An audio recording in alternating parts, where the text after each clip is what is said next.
Hello বন্ধুরা, কেমন আছো সবাই? এসে গেছি আবার একটা ভিডিও নিয়ে। তো চলো, এখানে নিয়ে নিয়েছি পুঁটি মাছ, তাতে লবণ আর হলুদ মাখিয়ে দিয়েছি। কড়া গরম হয়ে গেছে, দেখো দিয়ে দিলাম সরষের তেল। গরম হয়ে গেছে তেল, তাতে দিয়ে দিলাম মাছগুলো। এখানে আমি পুঁটি মাছ ঝাল বানাবো, নদীর টাটকা পুঁটি মাছ। এখানে আমি সব কটা মাছই দিয়ে দিয়েছি। এবারে ভালোভাবে কড়াইতে মিলে দেব, দিয়ে ভালোভাবে এক পিসটা লাল লাল করে ভেজে নেব। দেখো এক ধারটা ভাজা হয়ে গেছে, অপর দিকটা উল্টিয়ে একইভাবে ভেজে নেব। পুঁটি মাছ গরম গরম ভাজা খেতেও কিন্তু দারুণ লাগে।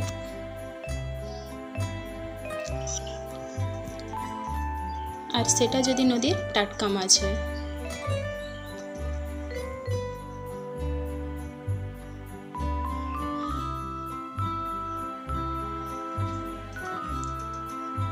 খুব সাবধানেই উল্টাচ্ছিলাম যাতে ভেঙে না যায়।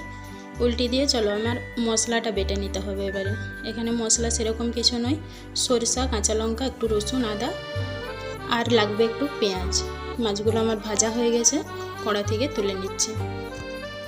মশলাও বাটা হয়ে গেছে, দেখো বাটিয়ে তুলে নিলাম। কড়াইতে দিয়ে দেবো আর একটু সরষার তেল। গরম তেলে টমেটোটা দিয়ে দিয়েছি, একটা ছোট সাইজের টমেটো, তাতে একটু লবণ দিয়ে দিচ্ছি যাতে টমেটোটা টক করে গলে যায়।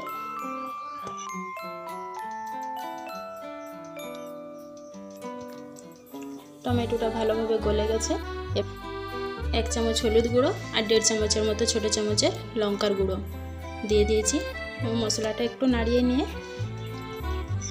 বাটিটা ধুয়ে একটু জল দিয়ে দেব।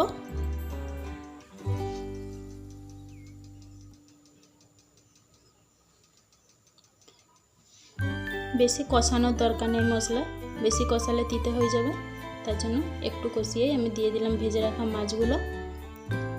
এবার মাছগুলো মশলার সঙ্গে একটু ভালোভাবে মাখিয়ে নেব।